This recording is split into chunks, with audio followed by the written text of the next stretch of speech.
My name is Linda Harris, and I'm 48 years old. For most of my life, I thought I had everything figured out. I had a stable job, a comfortable home in Austin, Texas, and a family that I cherished above all else. My husband, David, and I had been married for over 20 years. We raised two wonderful children, Jake, who's 24, and Emily, who's 22. I thought we were living a normal, happy life, but life has a way of revealing truths that you'd rather not know. My story begins with the sudden death of my father. It was a cold morning when I received the call that changed everything. My father had been in a car accident, and he didn't make it. The news was devastating. My father was my rock, the one who had always been there for me. Losing him felt like losing a part of myself. But what followed his death was something I could never have anticipated. My mother, who was in her late 60s, took my father's death very hard. She was never the same after that day. Not long after, she was diagnosed with terminal cancer. I was crushed. My mother had always been a strong woman, but now she was weakened by grief and illness. She needed me, and I knew I had to be there for her. David, my husband, didn't seem to understand the gravity of the situation. "Can't someone else take care of her?" he asked, as if it were a simple matter. But it wasn't. My brother lived out of state, and there was no one else to care for her. I decided to move back into my family home to take care of my mother during her final days. It was a decision I made without hesitation, but David wasn't pleased. David and I had been living in company housing, a benefit of his job. The rent was affordable, and it was convenient for his work. But my mother needed me, and the only way to care for her properly was to move in with her. I suggested that I could live with my mother for a while, but David was annoyed. "Who's going to cook? Who's going to clean?" he asked, more concerned about his own comfort than my mother's well-being. I tried to explain how important it was for me to be with her, but David's lack of empathy was becoming increasingly apparent. I moved in with my mother, and David grudgingly agreed to stay in the company housing, but it was clear that he was not happy about the arrangement. He didn't visit often, and when he did, his visits were brief and filled with complaints. During those difficult months, I watched my mother slowly fade away. It was heartbreaking to see her in such pain, but I was grateful for the time we had together. She often expressed her gratitude for my presence, unaware of the strain it was putting on my marriage. I did everything I could to make her comfortable, managing her medications, preparing her meals, and simply being there for her. As the months passed, I noticed that David's attitude was becoming more distant. He complained about the inconvenience of the situation, but I was too focused on my mother's care to confront him. I knew that things weren't right between us, but I told myself that once my mother was gone, we would have time to mend our relationship. My mother passed away peacefully in her sleep, just as the doctors had predicted. It was a devastating blow, but I took solace in knowing that I had done everything I could for her. My brother came for the funeral, and so did my children. It was a small, somber affair, and I couldn't help but notice that David and his parents were behaving strangely. During the funeral, David and his parents refused to sit in the family section, choosing instead to sit at the back of the room. I was hurt, but I was too overwhelmed by grief to say anything. After the service, I overheard them making comments about how burdensome it had been to attend. It stung, but I still didn't confront them. I wanted to believe that David was just stressed and that things would return to normal. But things didn't return to normal. After the funeral, I overheard a conversation between David and his parents that left me stunned. They were discussing the possibility of a large inheritance, $7 million, they believed, and how it could change everything for them. I was shocked. Where had they gotten this idea? My parents were not wealthy, and there was no such inheritance. It was at that moment that I began to see David for who he truly was. The man I had spent over 2 decades with, the father of my children, was planning something behind my back. But I didn't yet know the full extent of his betrayal. The $7 million inheritance was just the beginning of a series of events that would tear my family apart and force me to find a strength I didn't know I had. After my mother's funeral, I returned to the family home, feeling an overwhelming sense of emptiness. The house, once filled with memories of love and warmth, now seemed cold and hollow. But I wasn't prepared for what would come next. A few weeks passed, and David suggested that we should take a family trip. He handed me travel vouchers and said it might help me relax after everything I had been through. It seemed like a thoughtful gesture, something I hadn't expected from him given his recent behavior. I was surprised, but I wanted to believe that maybe he was trying to make amends, so I agreed. Before we left, I made a quick stop at Jake's place to visit him and his sister, Emily. I hadn't seen much of them while caring for my mother, and I missed them dearly. We spent some time together, and they were both pleased to see me. They were also surprised by David's suggestion for a trip, but like me, they hoped it was a sign that he was trying to turn things around. The trip itself was peaceful, almost too peaceful. I spent time with my children, soaking in the hot springs and trying to let go of the stress that had been building up over the past few months. But deep down, something felt off. David had stayed behind, saying he needed some time alone, which was unlike him. I tried to push the uneasy feeling aside, telling myself that it was just my nerves playing tricks on me. When the trip was over, I returned home with a renewed sense of hope, ready to face whatever came next. But as soon as I arrived, my heart sank. The family home was gone, wrecked beyond recognition. The place where I had spent so many years with my parents, where I had nursed my mother through her final days, was nothing but a pile of debris. I stood there in shock, unable to comprehend what I was seeing. It felt like the ground had been ripped out from under me. I couldn't understand why this had happened. Then, out of nowhere, David appeared with his parents, all three of them wearing smug expressions. David's words were cold and calculated. "Finally, I'm rid of that burden," he said, his voice dripping with satisfaction. "Starting today, my parents are moving in with me at our house." I could barely process what he was saying. "What are you talking about?" I asked, my voice trembling. "Have you lost your mind?"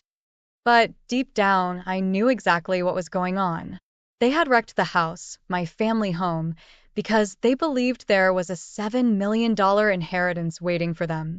David had assumed that by destroying the house, he could push me to claim this imaginary fortune and bring it to him. I stood there, feeling an intense mixture of anger, betrayal, and heartbreak. I couldn't believe that the man I had shared my life with, the father of my children, had done something so cruel, all for the sake of money that didn't even exist. And the worst part was, David wasn't alone in this. His parents had been part of the plan from the start. They stood there, waiting for me to hand over the inheritance, but there was nothing to give.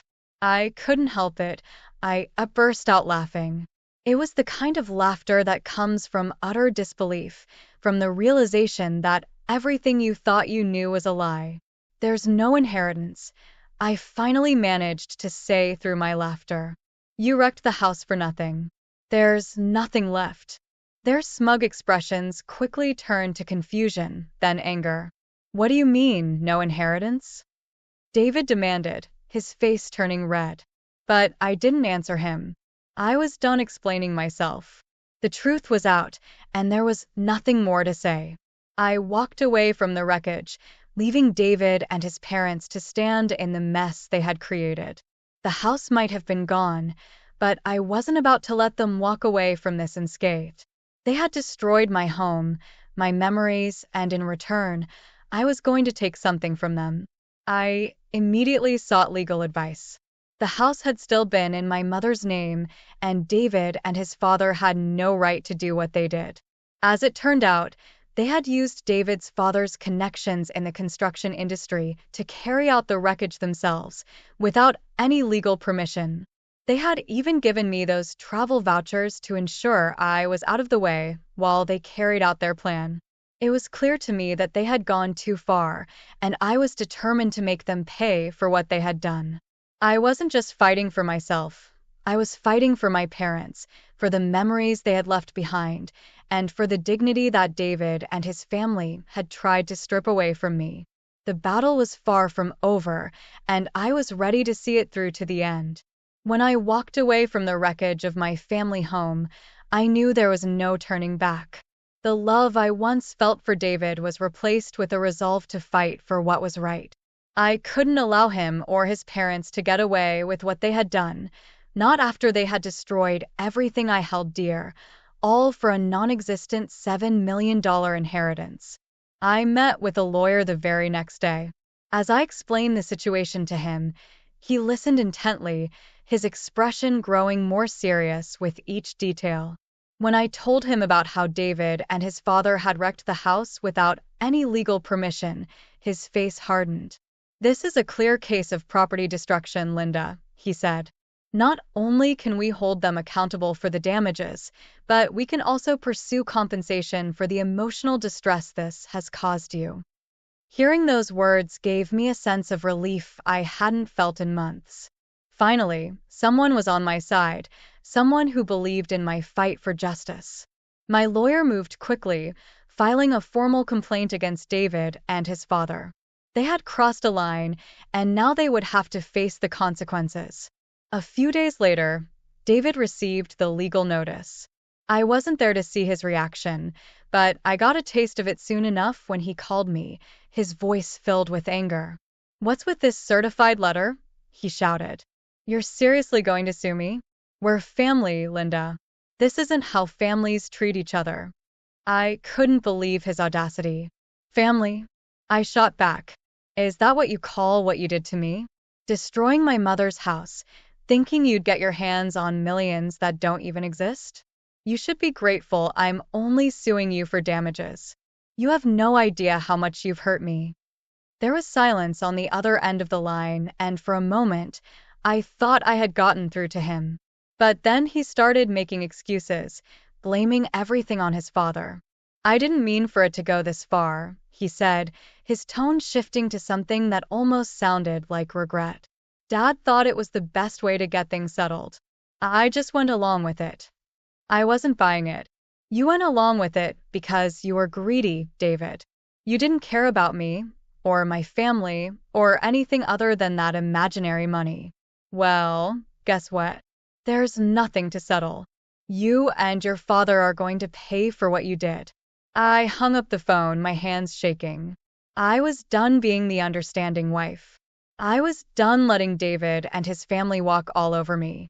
I had spent too long putting everyone else's needs before my own, and now it was time to take care of myself.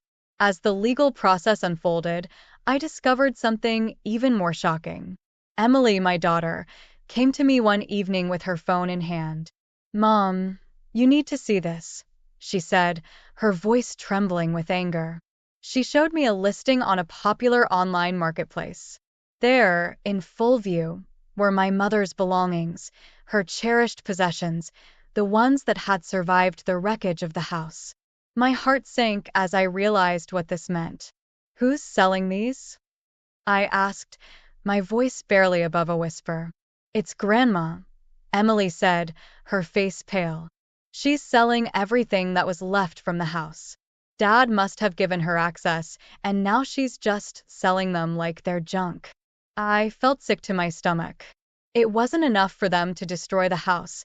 Now they were profiting off my mother's memories. I knew I had to act fast. I called the police, reporting the theft of my mother's belongings. My lawyer assured me that we could pursue charges for the theft as well, adding to the already mounting case against David and his family. The investigation moved quickly. David's mother's account on the marketplace was shut down, and the items were pulled from sale. I was able to recover most of what she had listed, but the damage was done. The betrayal cut deeper than I could have ever imagined. These were the people I had once called family, and now they were little more than strangers who had taken everything from me. As if this wasn't enough, the final blow came when David's father was diagnosed with terminal cancer. I found out when David called me, his voice frantic and desperate. "Dad's dying, Linda. What am I supposed to do?" I was stunned by the news, but I couldn't find it in me to feel sympathy.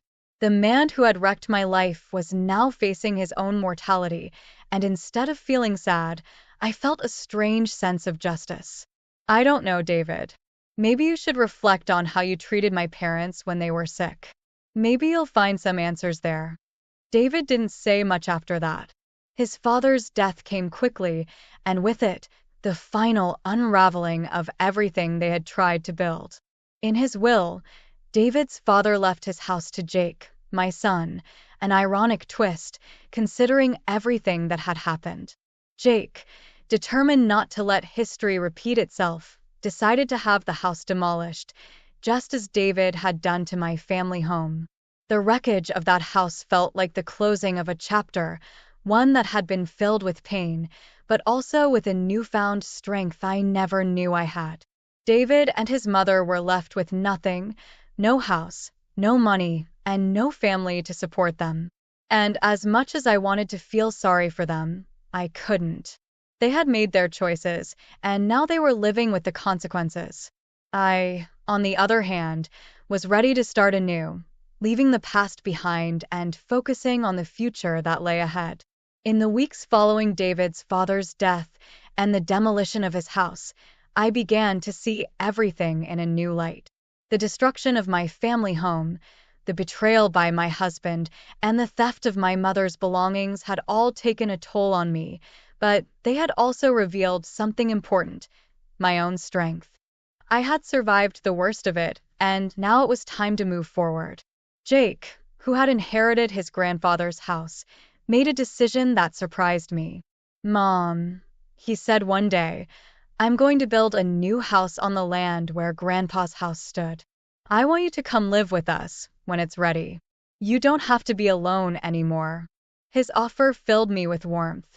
I had been living with Emily while everything was being sorted out, and as much as I loved my daughter, I knew I couldn't stay with her forever. Jake's fiancée was supportive of the idea, and for the first time in a long while, I felt like I had a place where I truly belonged. I agreed to move in with Jake once the house was built. It was a fresh start, a chance to rebuild not just a home, but a life that had been shattered by greed and betrayal. I was determined not to become the kind of mother-in-law that David's mother had been. Instead, I wanted to be a source of support and love for my son and his future wife. As for David and his mother, they had fallen on hard times. With no house and no savings, they were forced to move into a small company-owned apartment.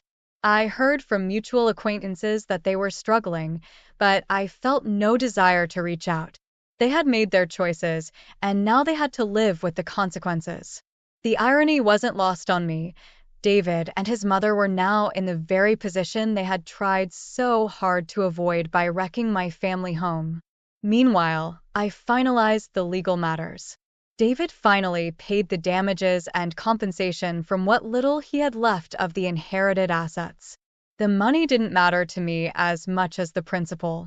It was a final act of accountability, something that had been missing for far too long. As I settled into life with Emily and awaited the completion of Jake's new house, I found myself reflecting on everything that had happened. The $7 million inheritance that David and his parents had been so obsessed with had never existed, but the cost of their greed had been very real.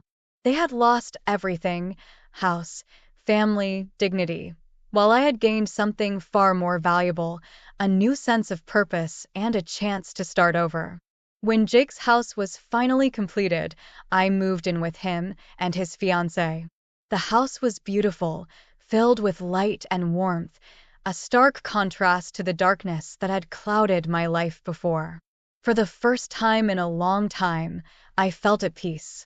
I knew the road ahead wouldn't be easy, but I also knew that I was no longer alone. I had my children, my new home, and the knowledge that I had stood up for myself when it mattered most. In the end, the past was behind me, and a new chapter was just beginning.